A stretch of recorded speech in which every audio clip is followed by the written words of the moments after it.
Hello dear student, myself Manoj Kumar Gupta, Senior Faculty in Physics Department, Resonance, Kota. Today we are discussing 24th January Shift 1 JEE Main official paper.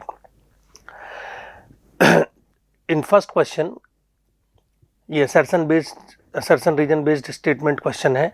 Given below are two statements. One is labeled as assertion and other is labeled as region.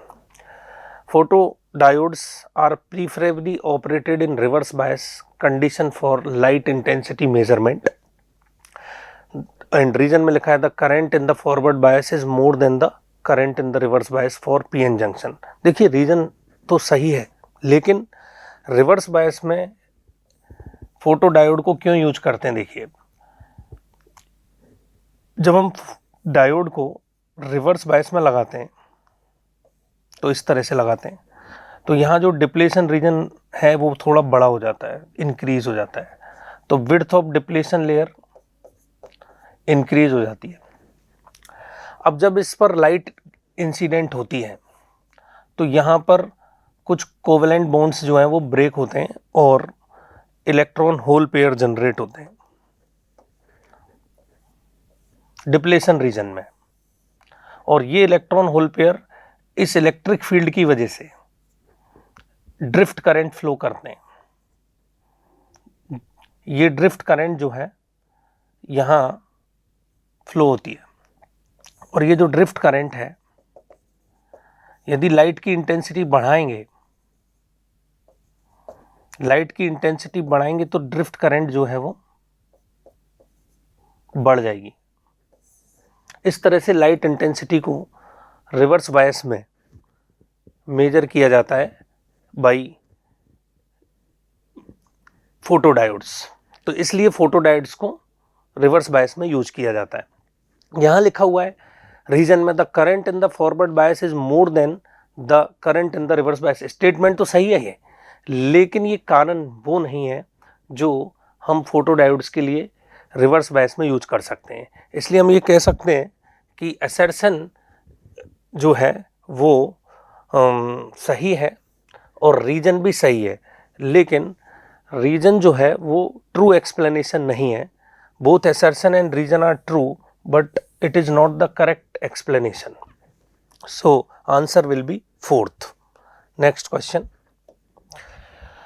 A travelling wave described by the equation y is equal to xt 0.05 sin 8x minus 4t. The velocity of the wave जो होता है वो omega by के होता है. By comparison हम ये कह सकते हैं, देखिए ओमेगा का वैल्यू यहाँ से लिख सकते हैं ओमेगा टी और this will be K X. तो omega will be 4 and K will be 8. तो यहाँ से हम कह सकते हैं कि omega will be 4 and K will be 8. It means 1/2 means 0.5 metre per second. मतलब वेव स्पीड जो होगी वो 0.5 मीटर पर सेकेंड होगी, एंड 0.5 मीटर पर सेकेंड है. This is in option number 3. तो ये भी क्वेश्चन सिंपल था. Next question. Two long straight wires P and Q. देखिए दो लॉन्ग स्ट्रेट वायर हैं P और Q, carrying equal current 10 ampere each, were kept parallel to each other. Okay, 5 centimetre distance पर हैं. इनके बीच में जो है वो आई करंट है, इसको D कह देते हैं. तो इनके बीच में जो फोर्स होगा that will be mu naught I upon 2 pi D. This will be the force per unit length. Then it is denoted by F1. Now the distance between the wire is halved. Distance between the wires is half. तो ये जो F2 force है, F2 force per unit length, that will be mu naught. Distance को half कर दिया है, this means 2 pi D by 2. And current becomes doubled. Current को double कर दिया है तो 2I into 2I. So you can say it will be 8 mu naught I square upon 2 pi D. So you can write it 8F1. इसका मतलब force जो है पहले से 8 टाइम्स हो जाएगा, and 8F1 will be in the second option. So second will be the correct answer. Question number 4. ये nuclear physics का सिंपल क्वेश्चन है. Consider the following radioactive decay process. A से अल्फा डिके होता है, तो एक alpha particle से हम कह सकते हैं कि 2He4 अल्फा पार्टिकल होता है, तो ये होगा 82 और मास डिके हो जाएगा 214 तक। बीटा नेगेटिव से मास नंबर पे कोई फर्क नहीं पड़ेगा और ये जो नंबर है 1 से इंक्रीज हो जाएगा 1 से। गामा डिके से कोई फर्क नहीं पड़ेगा और अल्फा डिके से फिर हम कह सकते हैं कि ये 81 और मास नंबर फिर से कम हो जाएगा 210। एक पॉजिटिव बीटा डिके है, पॉजिटिव बीटा डिके से फिर एक बीटा पॉजिटिव होगा तो एक इलेक्ट्रॉन का नंबर कम हो जाएगा, मतलब ये एटॉमिक नंबर 80 हो जाएगा and it will B 210 and gamma decay से कोई फर्क पड़ेगा नहीं, तो A6 विल बी 8210। 8210 ये है ऑप्शन नंबर 2 में, सो second will be the correct option. Next question, from the photoelectric effect experiment the following observations are made, identify which of these are correct।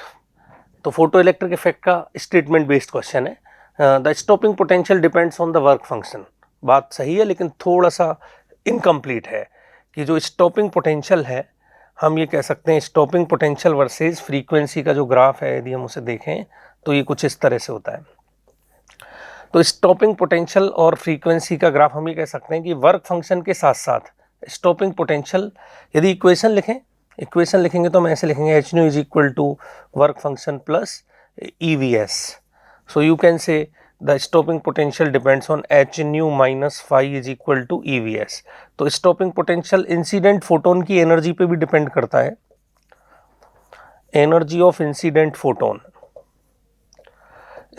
Photon और work function phi will be the work function, तो दोनों पे depend करता है। ये थोड़ा सा अधूरा लिखा हुआ है और स्टॉपिंग पोटेंशियल डिपेंड्स ओनली की वजह से you can say this statement will be the wrong answer.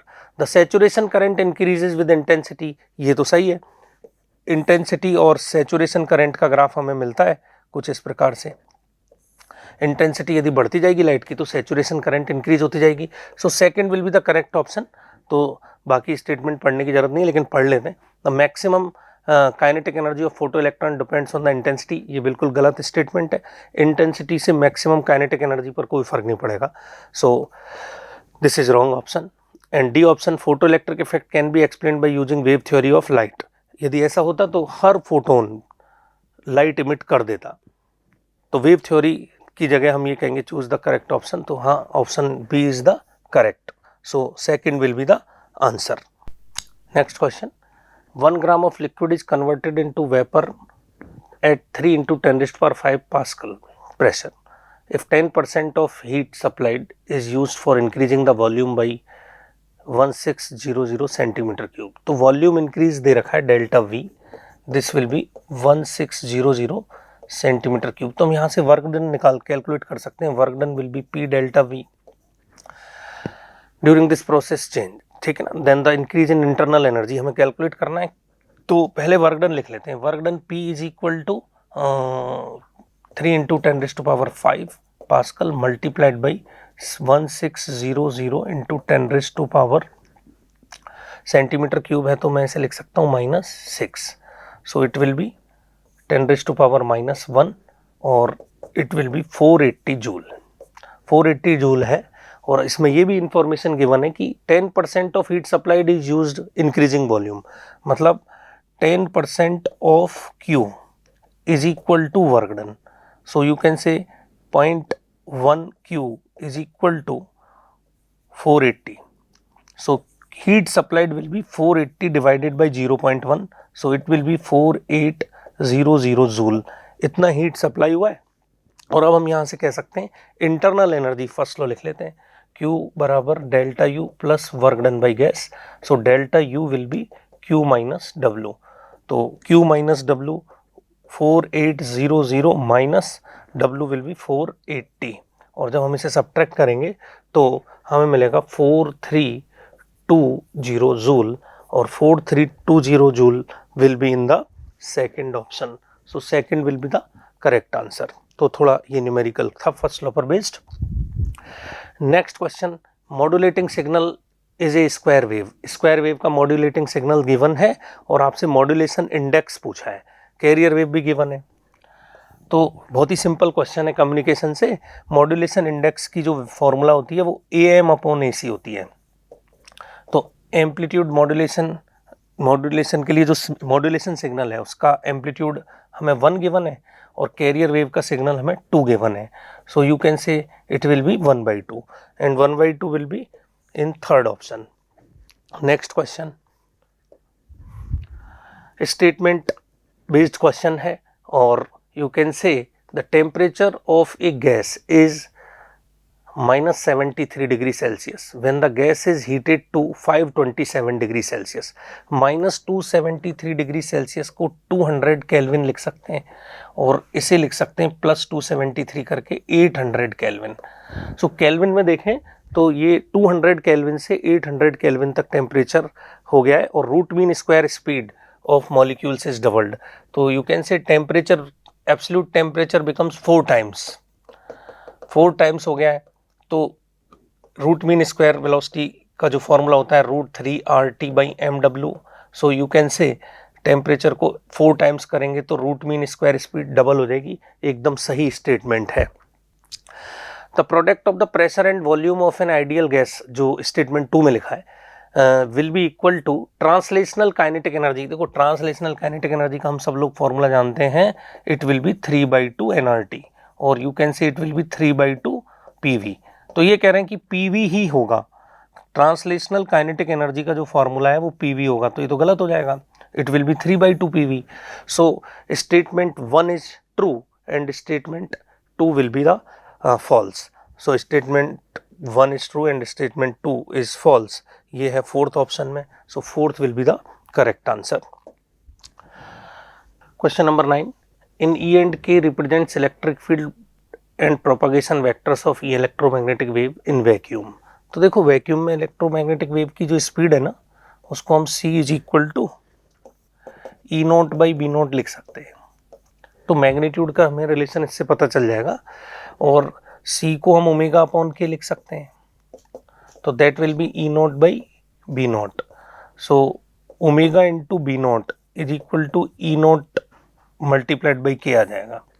So you can से कि भाई ओमेगा इंटू B0 जो होगा वो E0 मल्टीप्लाइड बाई K, तो B0 को मैं लिख सकता हूँ E0K/ओमेगा।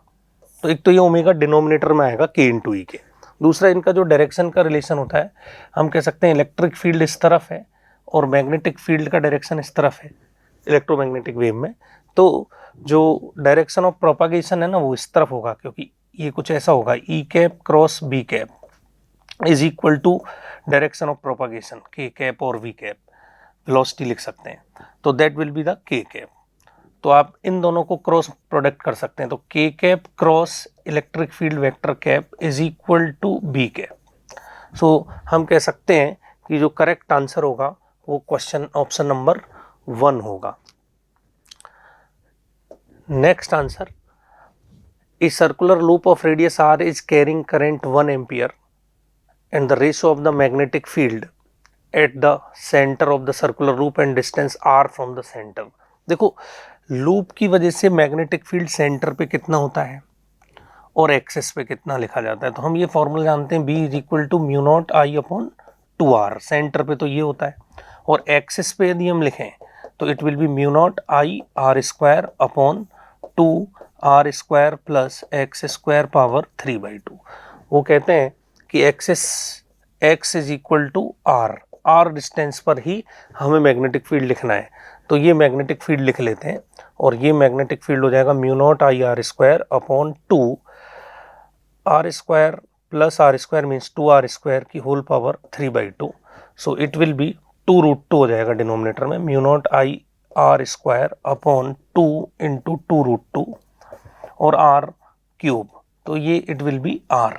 तो μ0I/r तो एक हो गया और 2/2√2 का फैक्टर आ जाएगा। तो इन दोनों का हमें रेशो चाहिए सेंटर अपॉन एक्सेस, तो ये रेशो 2√2 होगा। देखिए बी एक्सेस और B centre upon B axis लिखते हैं, तो it will be μ0I/2r divided by μ0I/2 into 2√2r। तो this answer will be 2√2। So 2 root 2 will be in the second option. So second is the correct answer. Next question, question number 11. A 100-meter long wire having cross section area 6.25 into 10 raised to power minus 4 meter square and Young modulus is 10 raised to power 10 Newton per meter square is subjected to the load of 250 Newton, then elongation will be.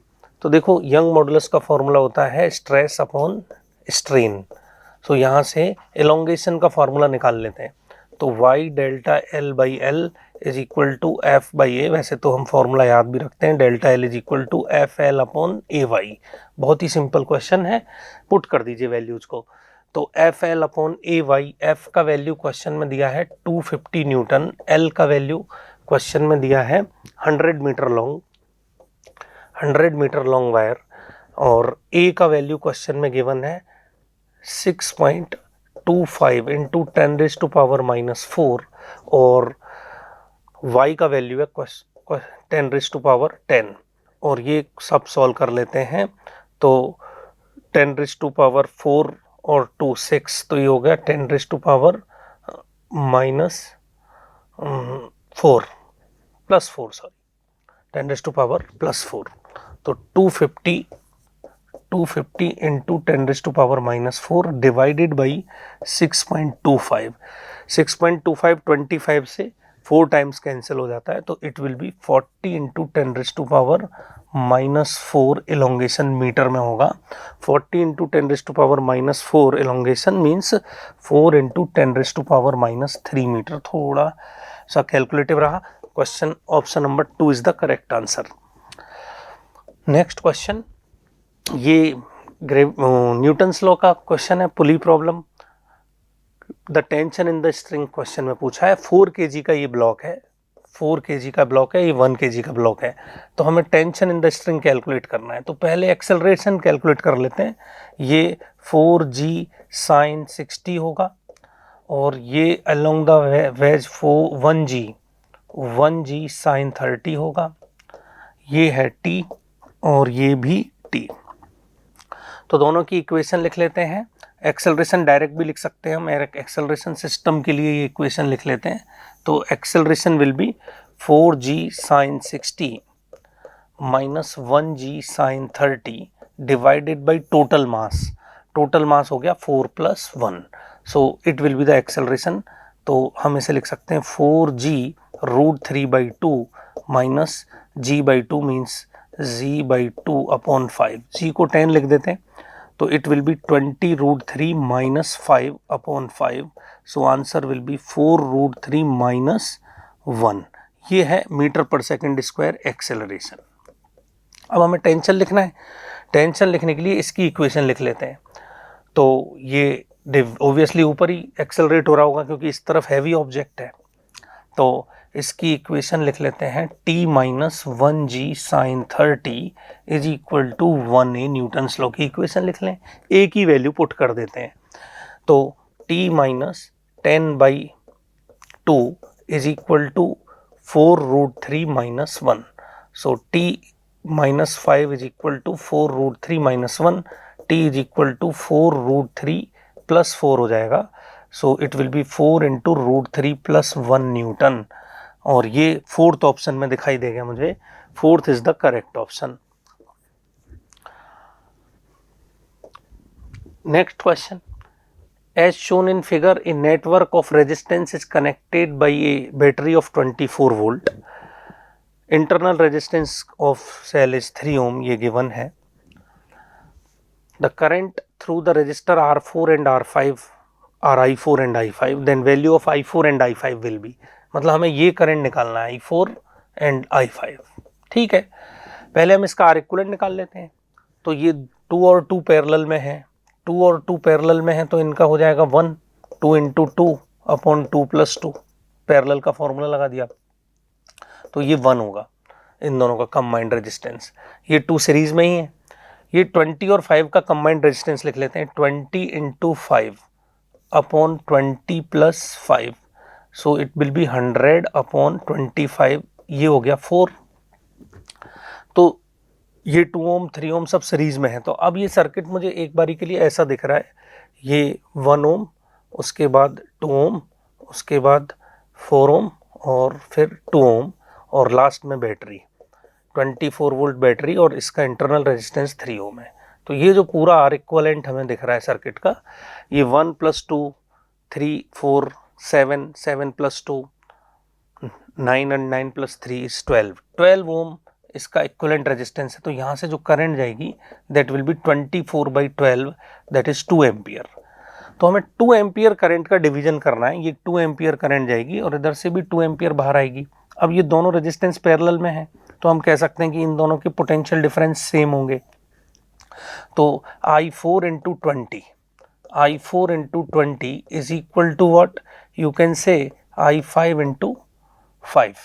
तो इनका जो ratio होगा I4 is equal to I5 और इनका सम तो हमें पता है 2 एम्पियर है।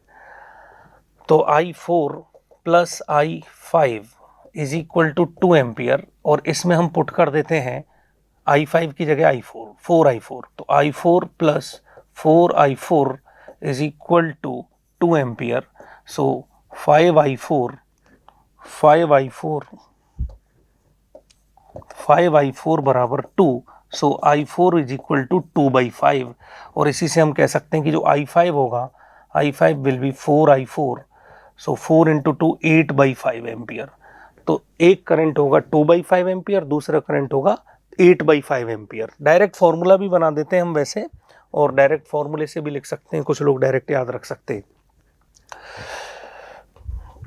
नेक्स्ट क्वेश्चन है मैच द लिस्ट टाइप। बहुत ही simple dimensional analysis based question है, डायमेंशन ही पूछा है। प्लैंक कांस्टेंट का डायमेंशन तो देखो E = h/ν फॉर्मूला होता है। तो यहां से प्लैंक कांस्टेंट हम कह सकते हैं energy per second, energy upon nu that is h। तो फ्रीक्वेंसी पर सेकेंड होता है तो ये कह सकते हैं energy into time. Planck constant का जो यूनिट बनेगा एनर्जी इनटू टाइम। अब एनर्जी की यूनिट तो हम याद रख सकते हैं, हमें पता भी होती है m1L2 T-2 लिख सकते हैं एनर्जी को, और एक जो है वो T हम यहाँ मल्टीप्लाई कर देते हैं। So it will B h। तो m1L2 T-1 will be the plank constant. ऐसा किस ऑप्शन में है? यू कैन से m1L2 T-1, m1L2 T-1 third option में है। स्टॉपिंग पोटेंशियल एनर्जी जो है E × Vs स्टॉपिंग पोटेंशियल के बराबर होती है। तो एनर्जी अपॉन चार्ज जो होता है ना that is stopping potential. Energy again m1L2 T-2 और चार्ज को A × T लिख सकते हैं, current into time. So it will B m1L2 T-3 × A-1। ऐसा स्टॉपिंग पोटेंशियल है जो कि मुझे फोर्थ ऑप्शन में दिख रहा है। So stopping potential will be in fourth option. और यहाँ से हम आइडेंटिफाई कर सकते हैं वर्क फंक्शन जो होता है एनर्जी ही होता है। सो वर्क फंक्शन तो एनर्जी का ही यूनिट होगा। तो m1L2 T-2 फर्स्ट ऑप्शन में है, वर्क फंक्शन का फर्स्ट है, और मोमेंटम का mv होता है। mv is what m1L1 T-1। So momentum का होगा सेकंड ऑप्शन में। और ऐसा ऑप्शन हम देख सकते हैं फर्स्ट का थर्ड जो है वो मुझे सेकंड और इसमें दिख रहा है, सेकंड का फोर्थ और first second. So second will be the correct answer, second is the correct answer. Question number 15, in an elevator can go up और डाउन यूनिफॉर्म स्पीड से यदि कोई लिफ्ट ऊपर नीचे जाती है when its weight is balanced with the tension of the cable. ये तो बिल्कुल सही स्टेटमेंट है कि यदि लिफ्ट ऊपर एक्सेलरेट हो या नीचे एक्सेलरेट हो, आप कह सकते हैं कि इस पूरे सिस्टम का जो वेट है तो टेंशन mg के बराबर ही होगी, क्योंकि एक्सेलरेशन का वैल्यू 0 है। तो you can say tension is equal to what mg। So statement 1 is true, correct statement 1 तो सही है। तो आइदर हम कह सकते हैं कि स्टेटमेंट 1 इज फॉल्स, ये तो गलत हो गया। Statement 1 is true. Statement two को चेक कर लेते हैं। स्टेटमेंट 2 में कहा है force exerted by the floor of an elevator on the foot of a person standing on it is more than weight when the elevator goes down with increase speed. देखिए जब lift increasing speed से नीचे की तरफ जाती है, मतलब इसकी वेलोसिटी नीचे है और एक्सेलरेशन भी नीचे, तभी स्पीड इंक्रीज होगी। और अब इसके नॉर्मल रिएक्शन के बारे में ये पूछ रहा है, तो यहाँ mg फोर्स होगा, ऊपर नॉर्मल रिएक्शन फोर्स होगा, तो you can say mg minus n is equal to ma लिखेंगे। और आप देख सकते हैं जो प्रेशर फोर्स बन रहा है वो mg minus ma is equal to n। So normal reaction जो है वो mg से कम बन रहा है। तो हम ये कह सकते हैं कि भाई ये क्वेश्चन में वो force exerted by the floor of an elevator on the foot of the person standing on it then his और her weight when the elevator goes down with increasing speed. तो मोर नहीं होगा, it will be less than his weight. So statement 2 is the false. So statement 1 is true and statement 2 is false. So third fourth पे विचार ही नहीं करना है, option number 2 is the correct answer. The weight of a body at a surface of earth is 18 Newton. The weight of the body at an altitude of 3200 kilometre. तो radius of earth 6400 kilometre होता है और ये लगभग उसके half distance पर है। तो देखो एक्सेलरेशन ड्यू टू ग्रेविटी का formula gm upon small r square लिख सकते हैं हाइट पर, और स्मॉल r सेंटर से डिस्टेंस होती है, तो इसे मैं लिख सकता हूँ gm upon r plus h का होल स्क्वायर। अब हम ये कह सकते हैं कि जब h 0 है तो g सरफेस पर तो होगा gm अपॉन r स्क्वायर, जिसकी वैल्यू हम जानते हैं 9.8 मीटर पर सेकंड स्क्वायर होती है अर्थ के लिए। लेकिन जब h is equal to 3200 kilometre है, जिसको मैं कह सकता हूँ r अर्थ डिवाइडेड बाई 2, तो हम g h को लिख सकते हैं gm upon r plus r by 2 का whole square. So it will be 4gm upon 9r square. So it will be 4/9g surface. तो जो वेट होगा वो हमें पूछा है कि भाई अर्थ सरफेस पर इसका 18 न्यूटन वेट है, तो mg का वैल्यू हमें गिवन है सरफेस ऑफ अर्थ पर 18 न्यूटन। नाउ mgh का वैल्यू हमसे कहा है, तो it will be 4/9 times of mg surface. तो 4/9 मल्टीप्लाइड बाई 18 न्यूटन कह दें, it will be 2, so it will be 8 newton. 8 newton weight उसे उस हाइट पर एक्सपीरियंस होगा and the answer will be fourth. Next question में है, a conducting circular loop of radius 10 under root pi centimetre is placed perpendicular to a uniform magnetic field of 0.5 tesla. तो एक loop है, यहाँ magnetic field है 0.5 Tesla का, और circular loop का रेडियस जो है वो 10 बाई रूट पाई है। तो मैं एरिया लिख देता हूँ, area will be pi r square. Flux लिखना होगा तो एरिया चाहिएगा, पाई इंटू 10 सेंटीमीटर है तो 0.1 लिख देते हैं, 0.1 अपॉन रूट पाई का whole square. So it will be pi cancel हो जाएगा, 0.01 मीटर स्क्वायर, ये एरिया हो गया। इस place perpendicular to uniform magnetic field, perpendicular to field रखा हुआ है। Magnetic field decrease to 0 in 0.5 second, steady rate पर मैग्नेटिक फील्ड डिक्रीज हो रहा है। तो induced EMF in the circular loop in 0.25 second. देखिए स्टडी रेट का मतलब ये है कि मैग्नेटिक फील्ड जो है वो 0.5 सेकेंड में जीरो हो जाता है, और शुरुआत में मैग्नेटिक फील्ड का वैल्यू 0.5 टेस्ला था, यूनिफॉर्मली डिक्रीज हो रहा है। तो 0.25 में हम या तो हम कह दें कि 0.25 में मैग्नेटिक फील्ड कितना होगा, 0.25 सेकेंड पर मैग्नेटिक फील्ड हाफ हो जाएगा, तो 0.25 टेस्ला रह जाएगा। तो मैग्नेटिक फ्लक्स हमें लिखना होता है delta phi by delta t, induced EMF. Induced EMF हमें पूछा है मैग्नीट्यूड, तो delta phi will be B2A multiplied by B1A cos 0, क्योंकि परपेंडिकुलर रखा हुआ है, divided by delta t. Delta t हमें 0.25 सेकेंड का दे रखा है।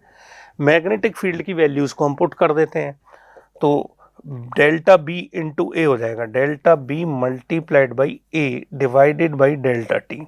तो मैग्नेटिक फील्ड 0.25 से 0.25 हो गया, तो you can say delta will be 0.5 minus 0.25, magnitude ही लिख देते हैं, तो इट विल बी 0.25। तो 0.25 मैग्नीट्यूड चेंज हो जाएगा डेल्टा बी। तो 0.25 एरिया क्वेश्चन में मैंने निकाला है 0.01 और डिवाइडेड बाई 0.25, 0.25 से 0.25 कैंसिल हो जाएगा, तो इंड्यूस्ड ईएमएफ की वैल्यू हो जाएगी 0.01 वोल्ट। 0.01 वोल्ट का मतलब हम कह सकते हैं 0.01 volt, so it will be millivolt में लिखना है तो 1000 से मल्टीप्लाई कर दो, 0.01 into 1000 milli volt, so it will be 10 milli volt. 10 milli volt है ऑप्शन नंबर 4 में, so fourth is the correct answer. Question number 18. Statement 1. If the Brewster's angle for the light propagating from glass to air to glass is theta b. देखिए air से glass के लिए Brewster's angle theta B है, ये theta B यदि होगा तो ये भी theta B you can say, और this will be theta r बोल देते हैं, और ये एंगल जो है वो 90 होता है ब्रूस्टर्स एंगल के केस में, so you can say this will be 90 minus theta B. तो ये एयर है, ये ग्लास है, एयर का रिफ्रैक्टिव इंडेक्स 1 लिख देते हैं, इसका म्यू जी। तो आई कैन से रिफ्रैक्शन के लिए 1 sine theta B is equal to mu ji sine 90 minus theta B. तो ब्रूस्टर एंगल के लिए रिफ्लेक्टेड रे और रिफ्रैक्टेड रे में जो एंगल होता है ना वो 90 डिग्री का होता है। तो यदि ये 90 डिग्री का एंगल होगा तो यू कैन से ऊपर वाला थीटा भी होगा रिफ्रैक्टिंग एंगल, तो ये जो एंगल होगा 90 माइनस थीटा भी होगा। So I can write it will be cos theta B, mu G cos theta B, और this will be sin theta B. तो यहां से हम कह सकते हैं कि tan theta B is equal to mu G. तो theta B will be tan inverse mu G, ये होगा। अब दूसरे केस में क्या कहते हैं कि then the Brewster's angle from the light inciding from glass to air. तो ग्लास टू एयर में तो रिवर्स हो जाएगा डायरेक्शन, तो ग्लास से एयर में यदि हम कहें थीटा डैश बी और ये एयर में चला गया reflected ray, this will be theta dash B. ये रिफ्लेक्टेड रे है, ये रिफ्रैक्टेड रे है, तो ये तो होगा डेफिनेटली थीटा डैश बी, और ये 90 डिग्री होगा, तो जो रिफ्रैक्टिंग एंगल होगा आर जिसको हम बोलते हैं that will be 90 minus theta B dash. तो यहां हम जब स्नेल्स लॉ लिखेंगे,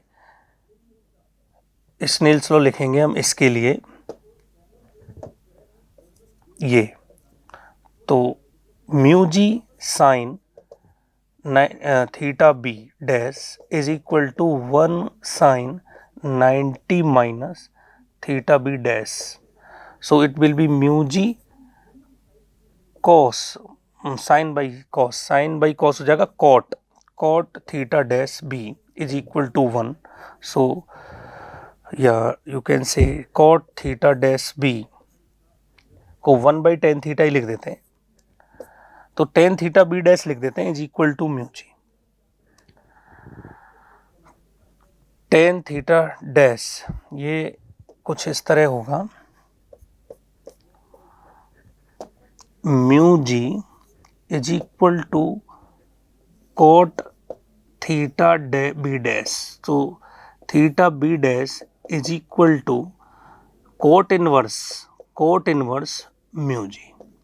तो रिवर्स होगा ही, तो फर्स्ट तो सही है क्योंकि फर्स्ट में तो हम लिख सकते हैं टेन और कॉट का रिलेशन, लेकिन सेकंड में इन्होंने गलत लिखा हुआ है the Brewster's angle for the light propagating glass to air is tan inverse mu G. No, it is for air to glass, और ग्लास टू एयर के लिए होगा cot इनवर्स म्यू जी या tan inverse 1 by mu G.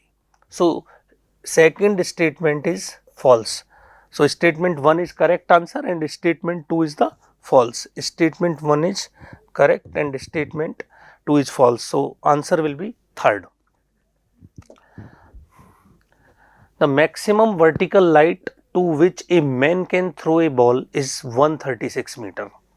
तो देखो एक ball को आदमी फेंक सकता है कितना, u स्पीड से फेंकता है तो ये मैक्सिमम हाइट वेलोसिटी 0 हो जाती है, तो you can say this h is v square बराबर u स्क्वायर प्लस 2as, और यहाँ से हम कैलकुलेट कर सकते हैं 0 will be u square minus 2gh। तो ये जो h होता है ये u स्क्वायर बाई 2g के बराबर होता है। एंड मैक्सिमम हॉरिजॉन्टल डिस्टेंस तो प्रोजेक्टाइल में फेंकेंगे मैक्सिमम रेंज के लिए फेंकेंगे 45 डिग्री एंगल पर, तो सबसे ज़्यादा दूर फेंक सकते हैं, तो u मैक्स होगा u square sine 2 theta by G, और यहाँ थीटा को 45 लिखेंगे तो it will be u square by G, और u स्क्वायर बाई 2g का वैल्यू हमें गिवन है दैट विल बी 136 मीटर। तो यहाँ से हम u स्क्वायर बाई जी का वैल्यू लिख सकते हैं 136 मल्टीप्लाइड बाई 272 मीटर। तो ऊपर यदि हम 136 मीटर फेंक सकते हैं तो दूर हम 272 मीटर तक फेंक सकते हैं। तो this will be the fourth answer. Next question, the two charges Q1 and Q2 are separated by distance d and placed in a medium of dielectric constant K. What will be the equivalent distance between the charges in air for the same electric force? देखिए, यदि दो charges को मैं Q1 Q2 को K medium में रखता हूं तो इनका जो फोर्स होगा 1/4 pi epsilon naught K Q1 Q2 by R square होगा। इसको D लिख देते हैं क्वेश्चन के अकॉर्डिंग। अब ये कह रहे हैं इक्विवेलेंट डिस्टेंस इन एयर, इतना ही फोर्स एयर में लगे तो इन्हें कितनी डिस्टेंस पर रखेंगे, तो एयर पर हम इन्हें d डैश डिस्टेंस पे लिख देते हैं। तो एयर का जो फोर्स होगा that will be 4 pi epsilon not Q1 Q2 upon d dash square. क्योंकि हमें इक्विवेलेंट डिस्टेंस इन एयर पूछा है, इसका मतलब जितना फोर्स मीडियम में लगे उतना ही फोर्स एयर में लगे, तो दोनों फोर्स को इक्वल कर देंगे तो हमें मिलेगा d dash square will be kd square. यदि ऐसा होगा तो फोर्स इक्वल हो जाएगा, तो d dash will be root of k into D. Root of k into D जो है वो हमें फोर्थ ऑप्शन में मिलेगा, so fourth will be correct answer. अब इंटीजर वैल्यूज वाले क्वेश्चन शुरू हो गए। A hole is drilled in a metal sheet at 27 degree Celsius, the diameter of the hole is 5 centimetre. Diameter of the hole given है, metal sheet के अंदर एक whole है जिसका डायमीटर हमें गिवन है, और this diameter will be 5 centimetre. When the sheet is heated to 177 degree Celsius, hole diameter, change in hole diameter will be, तो चेंज इन होल डायमीटर का फॉर्मूला हम लिख सकते हैं delta D is equal to D alpha delta T, temperature difference. The value of D will be if the coefficient of expansion is the value of D, ये given है, इस D का value हमें निकालना है। ओके, तो पहले इसे सॉल्व कर लेते हैं। डायमीटर का वैल्यू है 5 सेंटीमीटर एंड एल्फा का वैल्यू क्वेश्चन में गिवन है 1.6 into 10⁻⁻⁵। Temperature difference 177 degree Celsius तक हीट किया है, पहले 27 है, तो 177 माइनस 27, जब हम इसे सब्ट्रैक्ट करेंगे तो 5 इंटू 1.6 इंटू 10⁻⁻⁵, इसे सब्ट्रैक्ट करेंगे तो 0 और 5 150 0 होगा, और 150 और ये 8 इंटू 150 इंटू 10⁻⁻⁵, तो ये जो वैल्यू होगी 15 8 जा 120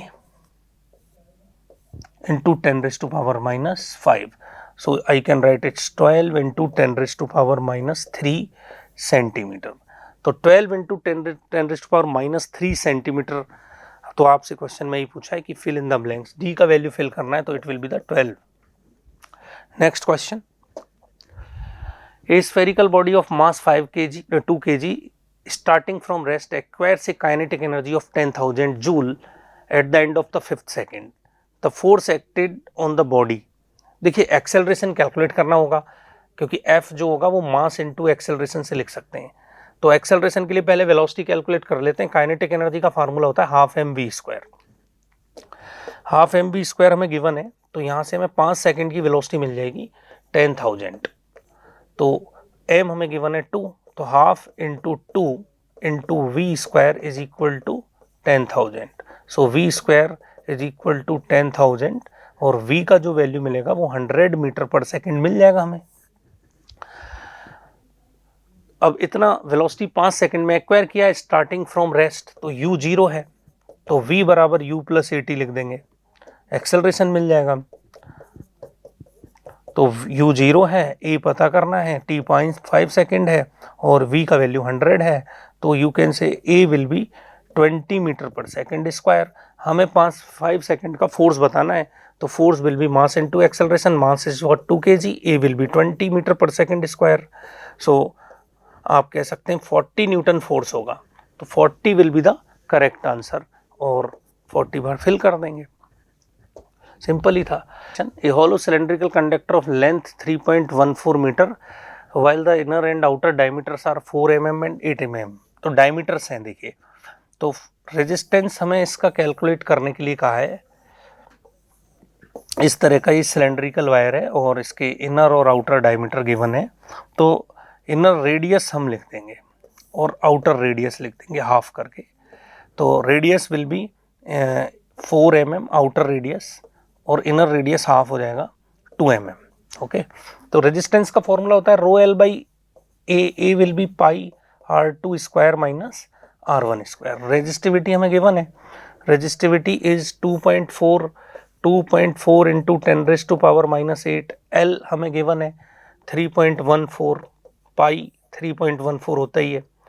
radius R2 square, radius R2 square 4 mm हो जाएगा, तो 416 into 16 minus R1 square 4 and it is 10⁻⁻⁶, क्योंकि mm में गिवन है, mm का स्क्वायर कर देंगे।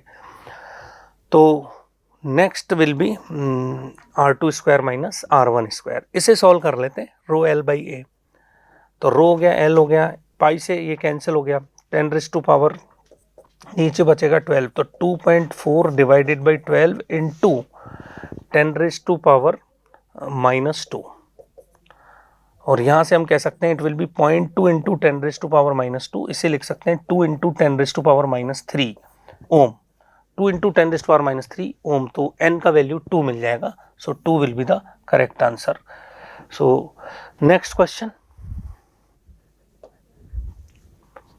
assume the proton and neutrons have equal masses, mass of nucleon is 1.6 into 10⁻⁻27 kg and radius is this, the approximate ratio of the nuclear density and the water density। तो देखिए nuclear density और water density, तो nucleus density निकाल लेते हैं। Nucleus density होगा मास of nucleus divided by volume, क्योंकि water की डेंसिटी तो 1000 kg पर मीटर क्यूब होती है।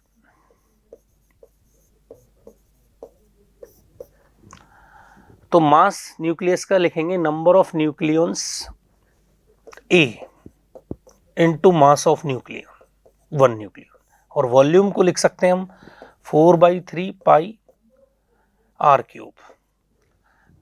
R³ के लिए क्वेश्चन में वैल्यूज गिवन है, रेडियस को इस तरह से लिख सकते हैं, तो A mass of nucleus given है, nucleon that will be 1.6 into 10⁻⁻27 upon 4/3, 4 pi denominator में रह जाएगा, 3 को न्यूमरेटर में लिख देते हैं। R³ को लिख सकते हैं 1.5 इंटू 10⁻⁻15 का होल क्यूब और मल्टीप्लाइड बाई A की पावर 1/3 का होल क्यूब, मतलब A, ये होगा। तो A तो यहाँ देखिए कैंसिल हो जाएगा, क्योंकि न्यूक्लियर डेंसिटी मास नंबर पर डिपेंड ही नहीं करती है। सो फाइनल हम ये लिख सकते हैं कि ये कैलकुलेट करना है हमें 1.6 into 10⁻⁻27 divided by 4 pi into 1.5 into 1.5 into 1.5 into 10⁻⁻45 है, और 10⁻⁻45 को न्यूमरेटर में लिख देता हूँ +45। So this will be the nuclear density. इसे सॉल्व करें तो ये 1.5, ये जो 1.5 है ये 2 टाइम्स कैंसिल हो जाएगा, ये 2 यहाँ से 2 टाइम्स कैंसिल हो जाएगा, ये 2 यहाँ से 0.8 हो जाएगा। So it will B 0.8 divided by 2.25 pi into 10⁻, आप इसे सॉल्व करिए तो ये 10⁻ हमें मिलेगा 45 - 27, तो इट विल बी 18. तो I can write it 8.8 divided by 2.25 into pi and 10⁻17. और हमें क्वेश्चन में ये वाटर की डेंसिटी से डिवाइड करना है. वाटर की डेंसिटी तो 1000 kg पर मीटर की होती है. इसकी वैल्यू अप्रॉक्सीमेटली हम लिखें तो पाई को 22/7 लिख लेते हैं. 8 into 7 divided by 2.25 multiplied by 22 and it is 10⁻17. 10⁻17 को हम लिख देते हैं 100 मल्टीप्लाइड बाई 10⁻15. 2.25 को इसे लिख देते हैं 10⁻17 और 2.25 के डेसिमल हटा देते हैं 225 लिख देते हैं. तो नाउ इट इज़ क्लियर. 2.25 ये 9 टाइम्स कैंसिल हो जाएगा और ये 4 टाइम्स, और ये 4 से हम इसे कैंसिल कर सकते हैं 211 और दिस विल बी 2. तो ये 1112 डिवाइडेड बाई 99 इंटू 10⁻17 इस तरह से हमें न्यूक्लियस डेंसिटी मिल जाएगी. This is nuclear density rho nucleus. और इसे वाटर की डेंसिटी से डिवाइड कर देते हैं तो 1.1 समथिंग कुछ आ रहा है, तो ये 11 क्या कह सकते हैं 1.1 इंटू 10⁻17 और इसे वाटर की डेंसिटी से डिवाइड कर देते हैं तो rho nucleus divided by rho water. So it will be 1.1 into 10⁻17 divided by 1000, तो इट विल बी 10⁻3. तो 11 इंटू 10⁻13 हमें मिलेगा. हमें अप्रॉक्सीमेटली वैल्यू ऑफ n पूछा है तो n का अप्रॉक्सीमेट वैल्यू हो जाएगा 11. Next question, question number 25. Vectors a plus b plus k and 2i minus 3j plus 4k are perpendicular to each other. इसका मतलब इनका डॉट प्रोडक्ट 0 होगा. तो a i plus bj plus k cap dot 2i minus 3j plus 4k is equal to 0. तो I can write it 2a minus 3b plus 4 is equal to 0. सो यहाँ से हम कह सकते हैं 3b minus 2a is equal to 4, equation number 1. और एक equation question में ऑलरेडी गिवन है 3a plus 2b is equal to 7. 3a plus 2b is equal to 7 solve करना है इनको. तो आप ऐसा करते हैं 3a b का वैल्यू इसमें पुट कर देते हैं. b का वैल्यू होगा 4 plus 2a upon 3 is equal to 7. तो अब ये इक्वेशन एक ही इक्वेशन हो गई, ऐसे सॉल्व कर देते हैं. So it will be 9a plus 8 plus 4a is equal to 21. तो it will be 13a is equal to 21 minus 8. तो 21 minus 8 will be 13. a will be 13 by 13 that is 1. a का value यदि 1 है तो हम यहाँ से b का वैल्यू देख सकते हैं इक्वेशन नंबर 1 में पुट करके 3b minus 2 into 1 is equal to 4. तो 3b is equal to 6. So b will be 3b minus 2 into 1 is equal to 4. तो b इज इक्वल टू 6/3 2. तो a का वैल्यू 1 और b का वैल्यू 2 आ गया. And the ratio a and b, a by v का जो ratio है that is x by b. तो a बाई v, a का वैल्यू 1, b का value 2 and this ratio will be x by 2. So x will be 1. तो x का answer 1 हो जाएगा. तो हम ये कहेंगे 25th का आंसर है 1. 26. As shown in the figure, a combination of thin plano concave lens and a thin plano convex lens is used to image of an object at infinity. Object पहले infinity पर है. तो इस question में क्या है कि हमें रेडियस ऑफ कर्वेचर दे रखा है. एक सरफेस तो प्लेन है तो ये तो इन्फिनिटी है, और दूसरे सरफेस का रेडियस ऑफ कर्वेचर क्वेश्चन में ये गिवन है बोथ लेंसेज के लिए 30 सेंटीमीटर, ये भी 30 सेंटीमीटर. तो पहले हम इनकी फोकल लेंथ कैलकुलेट कर लेते हैं. इसकी फोकल लेंथ होगी 3/2, इसका रिफ्रैक्टिव इंडेक्स है -1 अपॉन लेंसेज के लिए रिफ्रैक्टिव इंडेक्स जो है वो 1.75. तो 1.75 यदि रिफ्रैक्टिव इंडेक्स है तो 1.75 को लिखते हैं 1.75 माइनस 1/r1, इसका तो इन्फिनिटी है, और 1/r2 ये होगा +30, तो ये हो गया 0.75 मतलब 3/4 इंटू 1/30, ये माइनस, तो इट विल बी -40। तो F1 जो होगा F1 -40 होगा। ऐसे ही F2 कैलकुलेट कर लेते हैं, 1/F2 that will B 1.75 minus 1/R1, 1/R1 होगा +30 and it is 1/R2 infinity. तो इसकी वैल्यू होगी 0.75 इंटू 1/30 और ये 3/40। तो F2 का वैल्यू सॉल्व करने पे +40 आ जाएगा। अब हम इसे सॉल्व करेंगे इमेज के पॉइंट ऑफ व्यू से। तो पहला जो ऑब्जेक्ट है वो इन्फिनिटी पर है, तो for first lens 1/v minus 1/infinity is equal to 1/f, f is -40। तो first image will formed on -40, और -40 को मार्क कर देते हैं, ये कुछ इस तरफ होगी, -40 इज हियर।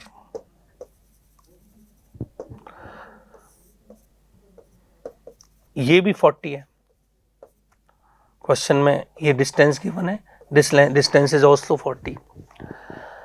तो सेकंड लेंस, अब जो फर्स्ट रेज आ रही हैं वो कुछ इस तरह से बेंड होंगी, और ये जो फर्स्ट रेज हैं इनका इमेज पीछे यहाँ पे बन चुका है। अब सेकंड लेंस इसकी फर्दर इमेज बनाएगा, और सेकंड लेंस की जो इमेज होगी वो कहाँ बनेगी, फॉर सेकंड लेंस देखें, for second lens 1/v2 minus 1/u, u यहाँ से पढ़ेंगे और पॉजिटिव डायरेक्शन ये है, तो यहाँ से ये 80 डिस्टेंस होगा, तो -80, और फोकल लेंथ इसका +40 है, तो 1/v2 इज इक्वल टू 1/40 और ये -1/80, तो v2 विल बी +80। यहां से आगे 80 सेंटीमीटर पर इसका इमेज बनेगा। अब क्वेश्चन में जो रेफरेंस दिया है ना, at a distance x from the concave lens, तो कॉनकेव लेंस तो ये है, तो कॉनकेव लेंस से इस फाइनल इमेज का जो डिस्टेंस होगा वो इतना होगा। कॉनकेव लेंस से फाइनल इमेज का जो डिस्टेंस होगा दैट विल बी 80 + 40 और इट विल बी 120 सेंटीमीटर। तो हमें करना क्या है, पहले दोनों लेंसेज के फोकल लेंथ कैलकुलेट करने हैं। ये कॉनकेव लेंस है, ये कॉन्वेक्स लेंस है, रिफ्रैक्टिव इंडेक्स गिवन है, F1 F2 को फॉर्मूले से कैलकुलेट कर सकते हैं। फिर हमें ऑब्जेक्ट का है कि इन्फिनिटी से रे आ रहे हैं, तो इन्फिनिटी से जो रे आएंगे ये लेंस इसको स्प्रेड कर देगा, इमेज इसके फोकस पे ही बनेगी पीछे की तरफ। तो ये 40 सेंटीमीटर पर है, इसे सॉल्व करने की जरूरत ही नहीं है। फिर दूसरे लेंस के लिए यहाँ से ऑब्जेक्ट का डिस्टेंस हो जाएगा 80, और इमेज कहाँ बनेगी हमें पता करना है, तो लेंस फॉर्मूला लगा के सेकंड लेंस के लिए इमेज मिलेगी। बस ये ध्यान रखना है कि सेकंड लेंस से जब हम फॉर्मूला लगाएंगे तो सेकंड लेंस की इमेज 80 सेंटीमीटर पर हमें मिलेगी। आंसर में जो हमें पूछा है वो कॉनकेव लेंस से फाइनल इमेज का डिस्टेंस पूछा है, तो 80 सेंटीमीटर आगे प्लस ये दोनों लेंसेज के बीच का डिस्टेंस ऐड करना ना भूलें, इससे हमें ये 120 सेंटीमीटर पर इमेज मिलेगी। सो answer will B 120 centimetre. Next question number 27, a stream of positively charged particle q by m and velocity v theta is 3 into 10⁻⁷ meter per second is deflected by an electric field a 1.8 j के। देखिए, तो देखो इसमें directions बना देते हैं कि ये इलेक्ट्रिक फील्ड जो है 1.8 जे के कुछ इस तरह का है, जे इलेक्ट्रिक फील्ड, और electric field exist in the region 10 centimetre long, ये 10 सेंटीमीटर लॉन्ग एक्स डिस्टेंस में ये इलेक्ट्रिक फील्ड एग्जिस्ट करता है, लेकिन इसका डायरेक्शन वाई डायरेक्शन में है। Due to electric field the deflection of the charge particle in Y direction will be. तो देखिए, यदि कोई चार्ज पार्टिकल एंटर करता है आई कैप वेलोसिटी से, आई कैप वेलोसिटी का मतलब हो गया कुछ इस तरह से, यहाँ से इस तरह से एंटर करता है, इसकी वेलोसिटी है 3 into 10⁻⁷ आई कैप। तो ये कुछ इलेक्ट्रिक फील्ड की वजह से इस तरफ फोर्स एक्सपीरियंस करेगा, this force will B QE, और एक्सेलरेशन यदि हम लिखेंगे तो F/m, तो इसका जो एक्सेलरेशन होगा वाई डायरेक्शन का कुछ ऐसा होगा। इसकी वजह से ये पैराबोलिक पाथ पर इस तरह से जाएगा। हमें कहा है कि 10 सेंटीमीटर में ये कितना डिफ्लेक्शन होगा ये कैलकुलेट करना है वाई डायरेक्शन का। The deflection of the charge particle in the Y direction will be. तो देखिए, एक्स डायरेक्शन का वेलोसिटी कांस्टेंट रहेगा,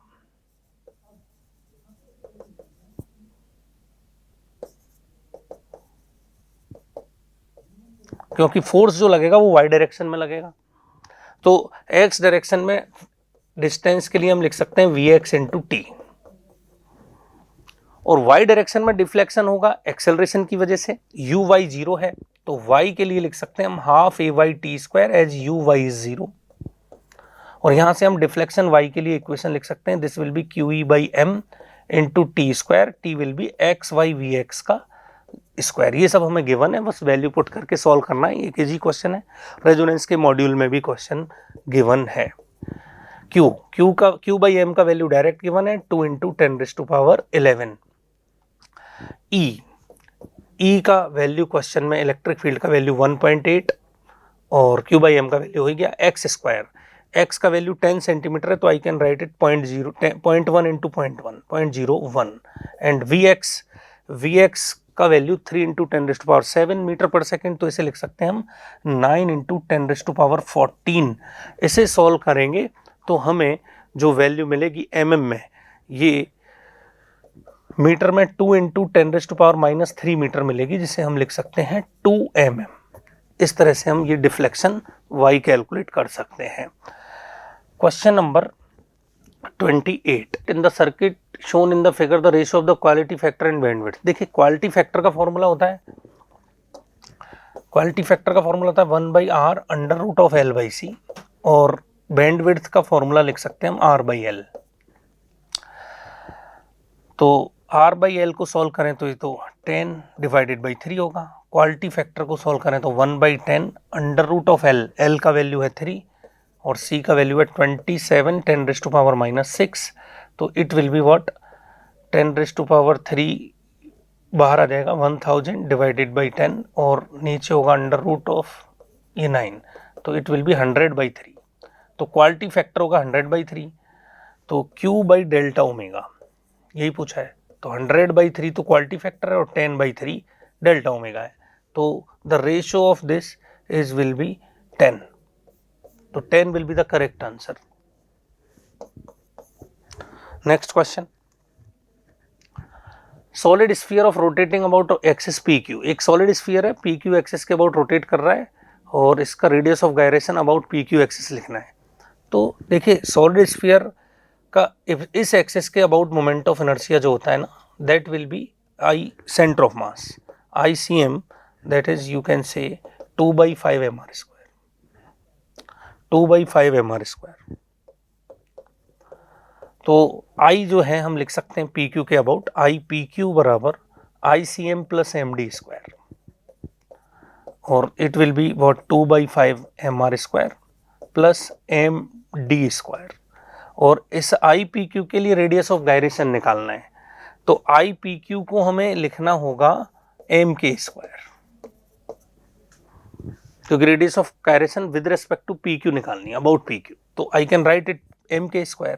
M तो यहाँ कैंसिल हो जाएगा, K² is equal to what 2/5 R² plus D²। D will be 10 centimetre, मतलब इट विल बी 0.1 रेडियस भी गिवन होगी, रेडियस हमें 5 सेंटीमीटर गिवन है, तो K² is equal to 2/5 centimetre square. वैसे तो सेंटीमीटर में ही पूछा है, तो सेंटीमीटर में वैल्यू पुट कर दीजिए, सेंटीमीटर में वैल्यू पुट कर देते हैं, तो ये सेंटीमीटर में ही लिख देंगे 2/5 5² प्लस D² विल बी 10², तो ये होगा 2 इंटू 25/5 प्लस 100, तो इट विल बी 110, तो K will be under root of 110, तो radius of gyration under root of 110 centimetre हो जाएगा, तो X का value 110 is the correct option. Next question, a block of mass 2 kg is attached with identical spring of spring constant 20 Newton per meter each. The block is placed on a frictionless surface. तो इसका दोनों का spring constant 20 Newton पर metre given है, और हमें question में ये कहा है कि when the mass is attached mass is displaced from equilibrium position, it execute simple harmonic motion. तो ये सिंपल हार्मोनिक मोशन, ये तो पैरेलल कॉम्बिनेशन का सिंपल एग्जांपल है। तो आपको लिखना है इसका टाइम पीरियड 2π√m/k इक्वलेंट। दोनों स्प्रिंग का जो k इक्वलेंट है हम कह सकते हैं यहाँ पे k1 + k2 होगा। वैसे डिराइव करें तो इसे x इधर शिफ्ट करें तो ये कंप्रेस हो जाएगी, ये वाली स्प्रिंग कंप्रेस होगी। तो हम ऐसा कह सकते हैं कि ये एक स्प्रिंग जो है वो कंप्रेस होगी और दूसरी स्प्रिंग एलोंगेट होगी। तो इस स्प्रिंग का फोर्स k1x भी इधर लगेगा, इस स्प्रिंग का फोर्स भी k2x इधर लगेगा।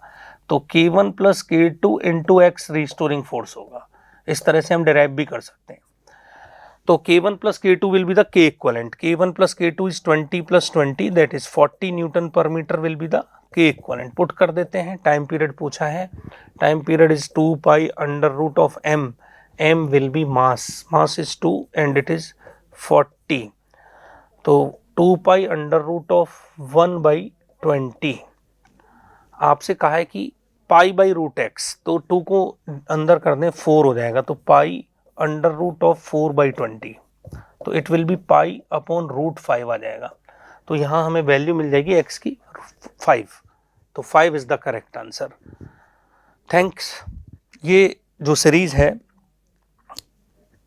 इसमें हम ऑफिशियल पेपर का डिस्कशन कर रहे हैं, और इस बार के जो ऑफिशियल पेपर है वो बहुत फिजिक्स में बहुत मुश्किल नहीं है। फिजिक्स में कुछ 4-5 क्वेश्चंस में न्यूमेरिकल एबिलिटी हम इंक्लूड कर सकते हैं, थोड़ा कैलकुलेशन, अदरवाइज सारे क्वेश्चन बहुत ही सिंपल थे। थैंक्स।